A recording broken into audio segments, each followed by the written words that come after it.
bat encore plus à l'extrême dans chaque style. Il peut y avoir, voilà, là avec le dernier album, il s'est passé quasiment 10 ans d'écart entre certains riffs. Pour un auditeur de rap, c'est très choquant d'entendre ce genre de choses. Revival, c'est pas le genre de truc qui va nous... C'est toujours, moi je trouve que c'est mieux que de parler de la comtesse Bassori éternellement, alors que non, la musique moderne, moi, ouais, tant que ça m'inspire pas. mettre. Non, ouais, je pense qu'il y a un peu quand même ce côté, gardien du temple. Comme Eminem, 50 Cent, ça peut arriver aussi, Alpha 520. C'est vrai, Alpha 520, avec un exécuteur de temps en temps. Ok. Je l'ai vu en concert quand j'avais peut-être 16 ans, un truc comme ça, avec la MJC de... Le mec en train de ruiner l'interview. T'es viré.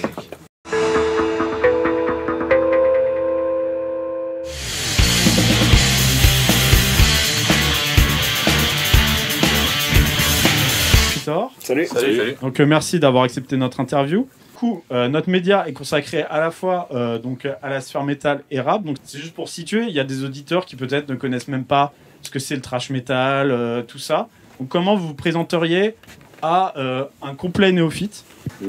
Musique extrême, old school, power heavy, black, death, thrash. Ok, donc pour vous, vous considérez plus aujourd'hui genre comme un groupe de thrash metal, Non. mais comme un mélange de tout ça. Ok, de musique extrême. Ouais, voilà. Et du coup, si vous avez peut-être une par personne, une influence, genre un album qui vous a particulièrement influencé. C'est super difficile vu que... Il y a trop de trucs. Ouais, vous pensez qu'il y a trop de trucs? Les influences sont tellement variées qu'on a tous un album presque dans chaque style. Si vous en avez un... Hell Awaits de Slayer. Ok. Voilà. Pleasure to Kill, Creator. Razor, Violent Constitution. Si, ouais, et Marching Out de Yngwie Malmsteen. Ok. Ah, donc on en vient à des choses plus mélodiques. Donc d'ailleurs j'ai donc une double question qui porte à la fois sur l'évolution stylistique et sonore.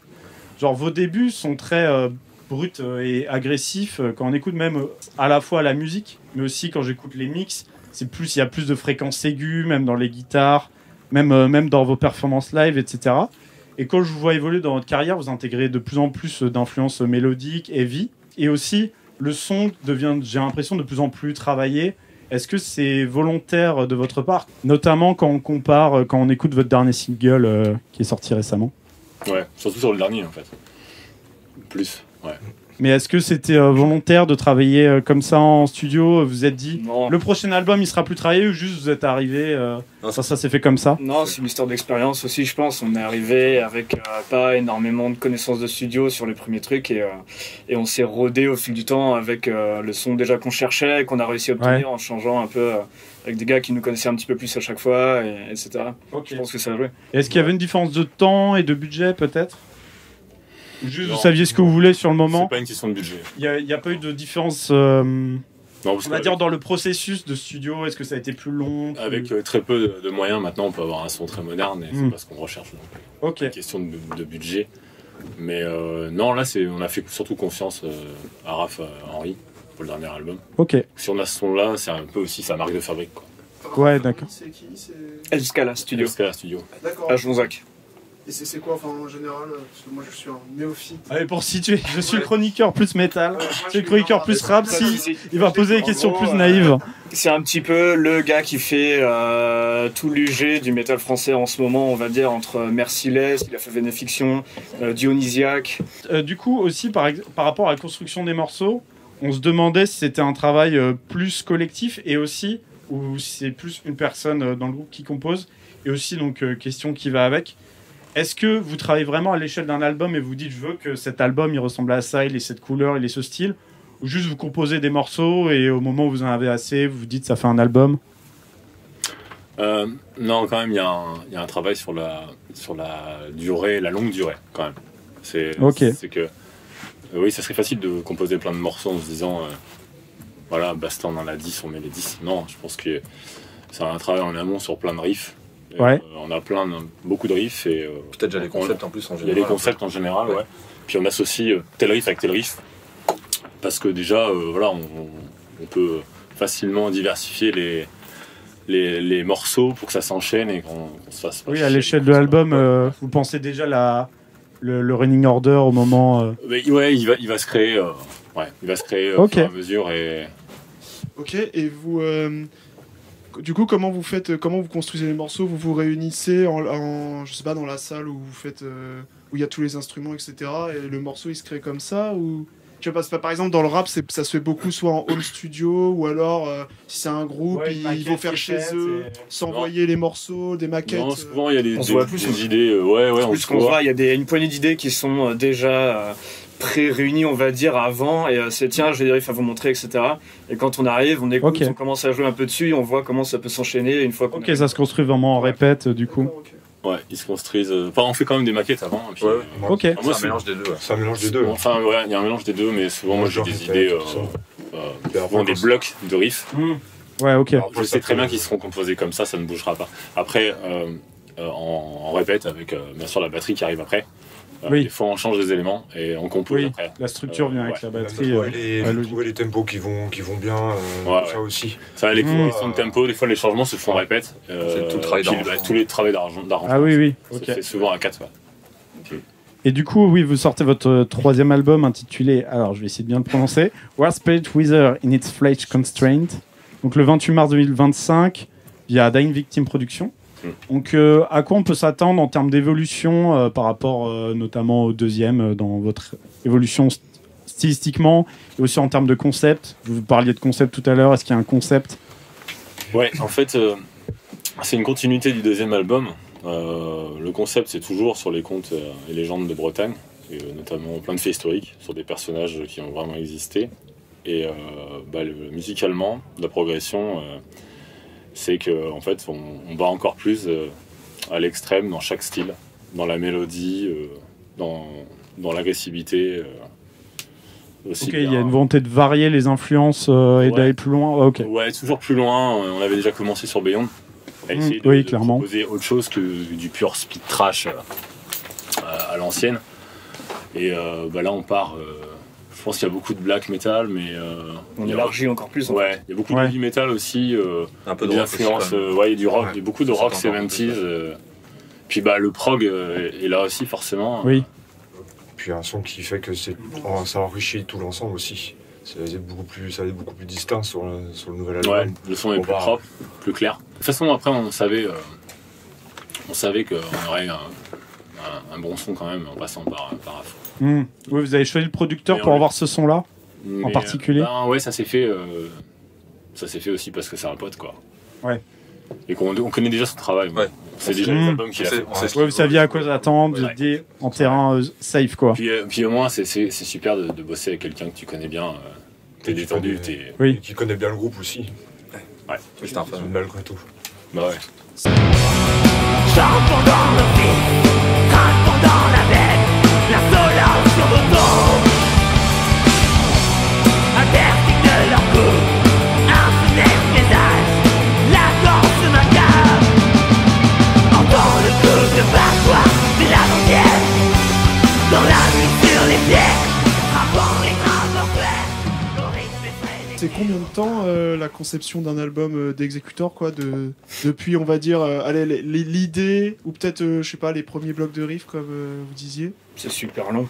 Ouais. C'est super long parce que tout est pas exploité à chaque album qu'on fait. Et que des fois, on va récupérer des riffs qui étaient faits peut-être pour un album d'avant ou d'encore avant. Donc il y a des riffs qui sont très très vieux et qu'on arrive à caler là, qu'on n'a pas réussi à mettre avant ou autre. Donc si on prend vraiment du début des tout premiers riffs, etc., jusqu'à la finition de l'album, c'est plusieurs années. Qui plus est. Par exemple, pour Pas le Gosse, il y a des riffs qui datent de 2015. Ouais. Je sens. Ah oui. Ouais. Pour un auditeur de rap, c'est très choquant d'entendre ce genre de choses. On fonctionne à l'inverse, quoi. Ouais. C'est-à-dire qu'on a des idées, mais on va les laisser de côté, on va les prendre, on va les laisser. Voilà, vous dites dans ce morceau-là, ça ira bien. Ouais. Ok. Mais c'est enregistré, quoi. Enfin, là, c'est vraiment technique, mais les riffs, ils sont enregistrés. En fait, c'est surtout qu'on a des idées qui commencent, mais il n'y a pas de suite. Et la suite peut arriver, mais bien plus tard. Mais ouais, ça peut être 3, 4 ans, 5 ans, et là, visuellement, ça c'est arrivé que 10 ans après, quoi. Quasiment. Ah oui, d'accord. Donc, c'est comme ça. Ok, d'accord. Mais ça peut être... il peut y avoir, voilà, là, avec le dernier album, il s'est passé quasiment 10 ans d'écart entre certains riffs et certaines idées. Ok. Et pourtant, elles sont assemblées ensemble dans le même morceau. Oui. Ouais. Par la suite, j'ai une question sur votre vision de la scène, on va dire rock et metal française. Je sais que vous tournez beaucoup en France, mais est-ce que dans votre part de carrière aujourd'hui, vous tournez plus à l'international ou c'est plus le public français qui fonctionne pour vous? Est-ce que vous pensez que la scène française se porte bien, en tout cas dans votre frange, évidemment, hein? Ouais. Bah oui, en France, c'est excellent. Enfin, on a un super public. Parce que j'ai votre vision forcément en France, moi qui suis de la région. Mais je vois pas comment ça fonctionne pour vous à l'international. Jouer en France, forcément qu'à l'étranger, mais à l'étranger ça fonctionne, ça commence à fonctionner aussi. Parce qu'on a une vision, un truc comme ça, je crois. C'est l'évolution naturelle un peu des choses. On a eu très tôt des propositions pour jouer à l'international, notamment je crois que c'était en 2014 qu'on a joué en premier au Portugal, en Espagne, etc. 2013. On s'est formé en 2011 et on a fait notre premier concert en 2012, donc c'était finalement assez rapide. C'est juste qu'au niveau de la logistique, etc., c'est peut-être un peu plus facile, de manière plus accessible de jouer en France. Et voilà, après, il y a des années où on a joué un peu plus à l'Inter qu'en France, d'autres années où c'était un peu l'inverse, donc c'est variable en fait, je pense. Puis on a osé aussi le faire, quoi. C'est ça aussi, on a eu des propositions et voilà, c'était pas toujours hyper simple de le faire, mais on a osé y aller et puis se dire, voilà, on y va, on le fait, quoi. Ouais, c'est pas une question d'argent, quoi. Je veux dire, on a toujours au début investi beaucoup de notre poche. On a pris vraiment aussi le tour pour tourner à l'étranger, voilà, et puis. On verra par la suite, mais c'était un réel plaisir de tourner à nos frais au début. C'est la passion, quoi. Voilà. Ouais, carrément. Et du coup, cet investissement initial, vous y retrouvez aujourd'hui? Vous pensez que vous avez réussi à construire des relations durables avec des scènes, etc. Bien sûr. Dans le métal en général, je pense que dans le métal underground, c'est que ça.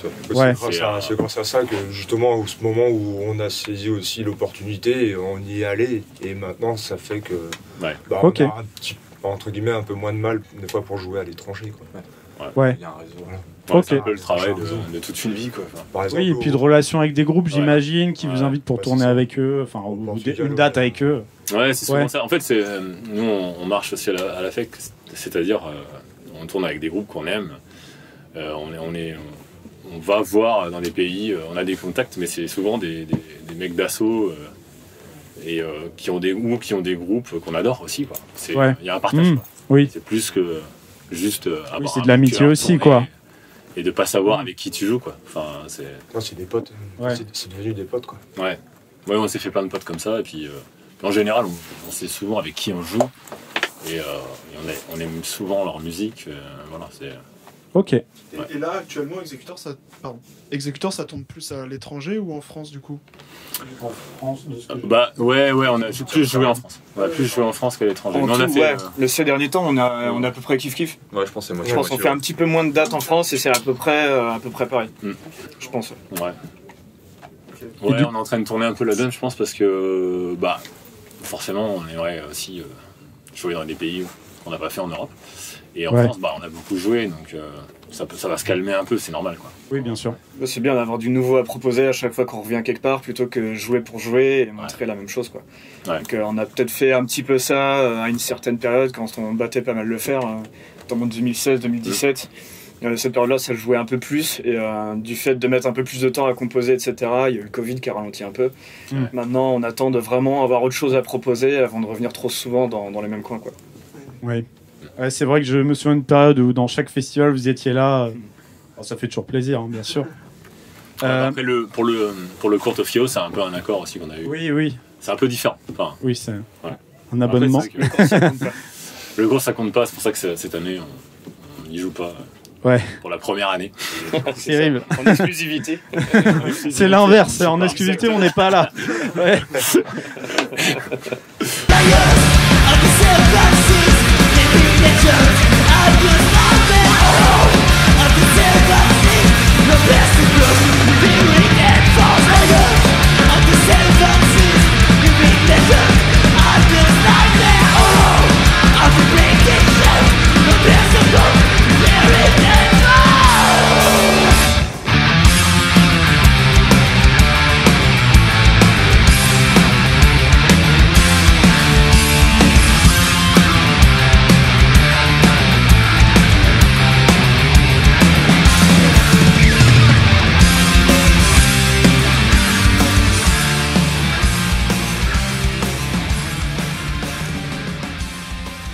Aussi, donc sur cette présence très locale, il y a aussi dans vos textes, donc vous disiez, vous parlez beaucoup de légendes bretonnes, de trucs comme ça. Est-ce que c'est une volonté de parler de revendiquer cette identité bretonne spécifiquement, ou c'est les thèmes qui vous parlent et vous parlez de ça? Comment vous choisissez les thèmes que vous évoquez dans vos morceaux. Ouais, sinon c'est une volonté quand même. Hein, ouais, on va prendre les histoires locales plutôt que les histoires de l'autre bout de la France ou à l'autre bout de l'Europe, qui nous intéressent beaucoup moins. Ok. Mais voilà, c'est toujours. Moi, je trouve que c'est mieux que de parler de la comtesse Bassory éternellement, alors que. Oui. Ouais, peut-être aussi de mettre en avant des choses plus méconnues. Exactement. Et d'éviter les poncifs du métal. Ouais, parce que ça peut être souvent les mêmes sujets, on tourne en rond là. Après, on a chacun, même sans forcément venir vraiment de la Bretagne, on a chacun son attachement. Et je pense que le fait d'être né dans une région n'est pas nécessaire pour y être attaché et s'y sentir ensuite, bien sûr. Intégré, quoi. Non, justement, je trouve ça intéressant que ça soit vraiment un choix et pas juste, entre guillemets, mais juste parce qu'on est né là et du coup, on fait le choix de parler de cette culture, mais c'est presque plus fort quoi, de faire le choix de la mettre en avant. Quoi. Alors, j'avais une dernière question un peu plus générale. Vous pratiquez un style qu'on peut qualifier, alors je vais tracer à gros traits de true metal, dans le sens vos influences, c'est le thrash, le heavy, le black un peu pur. Et est-ce que vous écoutez, vraiment par pure curiosité, des styles plus modernes, on va dire, dans le rock, dans le metal ou ailleurs? Est-ce que ça peut être des influences ou est-ce que vous revendiquez le côté gardien du temple, des styles primaires ou c'est juste comme ça se fait? Non, je pense qu'il y a un peu quand même ce côté gardien du temple. C'est-à-dire que qu'est-ce qui peut nous inspirer récemment, à part d'autres groupes qui font comme nous, c'est-à-dire qui jouent d'une façon plutôt ancienne. Et je pense pas. Non, la musique moderne, moi. Tant que ça m'inspire pas. Métal. Enfin, Ok. Après, ça peut être des choses qu'on peut écouter, mais qui vont pas forcément transparaître directement dans la musique comme on l'écoute, quoi. Ouais, d'accord. Ouais. C'est des choses qui nous vont peut-être influencer des petits styles de jeu ou autres, mais qui vont pas arriver dans les compos comme un clin d'œil ou autre. Je pense pas que ce soit retranscrit. Ça va pas prendre un virage à 180 degrés. Ouais. Le groupe, les groupes sont récents, mais leur musique n'est pas récente. Enfin, leur musique n'est pas moderne. Ouais, ok. Le revival, c'est pas le genre de truc qui va nous. Ouais, quand je parle de revival, c'est justement qui reproduit du trash 80s. Je trace des gros traits là. Parce on a eu le temps de remettre si on veut vraiment jouer sur les mots et tout ça. Ouais, ok, je capte. Voilà, même en termes d'autres choses qu'on va écouter, comme du death, on va écouter du death old school, du trash old school. On va vraiment être dans cette veine plus à l'ancienne, dans ce style-là, parce que c'est quelque chose qui nous parle plus. Donc, puis le revival, nous, c'est vrai qu'on le conçoit comme un style maintenant à part entière avec tel groupe et tel groupe, quoi. Ok. C'est très péjoratif. Ouais, c'est un côté. Bon, j'imagine déjà la réponse. Il y en a qui écoutent du rap parmi vous ou pas? Ouais, un peu. Ah, c'est vrai? Okay. Alors quoi, par exemple? C'est assez sporadique et je connais pas vraiment des albums vraiment en entier, mais des vieux machins comme Eminem, 50 Cent, ça peut arriver aussi, Alpha 520. C'est vrai, Alpha 520. Alpha 520, 2-3 morceaux, quand même. Genre de la période là, enfin genre Boss de Paname, des choses comme ça. C'est ça, d'accord, ok. Alpha 520. J'aurais pas imaginé que quelqu'un d'exécuteur. De temps en temps. Ok. Je l'ai vu en concert quand j'avais peut-être 16 ans, un truc comme ça, avec la MJC de. Le mec en train de ruiner l'interview. D'accord, ok. Ouais, tu vois, je m'attendais pas. Ok. Voilà, FF aussi, forcément. Oui, tout ce qui est un peu années 2000. Tous ceux que j'avais avant d'arriver au collège et de commencer à écouter du rock, en fait, j'écoutais du rap avant en primaire, donc tous les vieux trucs, MC Solar aussi, Passy, des choses de l'époque, quoi, fin des années 90. Donc avant, parce que vous écoutiez plus du rap et après c'était collège, quoi. C'est ça. À partir du collège, rock. C'est vraiment à partir du collège, j'ai écouté quasiment que du punk et après du metal plus tard, quoi. Ok, d'accord. Là, c'est bon comme évolution. Et les autres membres, non. Gardien du temple. Gardien du temple. Ok. Mais hip-hop plutôt. Ouais, c'est-à-dire. Public Enemy. Ah oui, d'accord, ok. D'accord, ok. Ouais, ce genre de truc-là. Plutôt dans ce côté. Plutôt à l'ancienne. Ok, d'accord, ok. Ouais, mais NWA aussi. Oui, ok. Ouais. Ah oui, donc vraiment. Ouais, mais à l'ancienne. Même du gangsta. Toujours old school, quoi. Gangsta, ouais, toujours old school. Très bien. Mais gangsta un peu. Le rock revival à casquette, là. Pas la new gen. Ouais, c'est ça. Par rallye, quoi. Pas les jeunes zoomers à l'autotune. Non. Ok. Eh ben, merci beaucoup. Merci. On a hâte de vous voir et puis merci pour tout. Hop,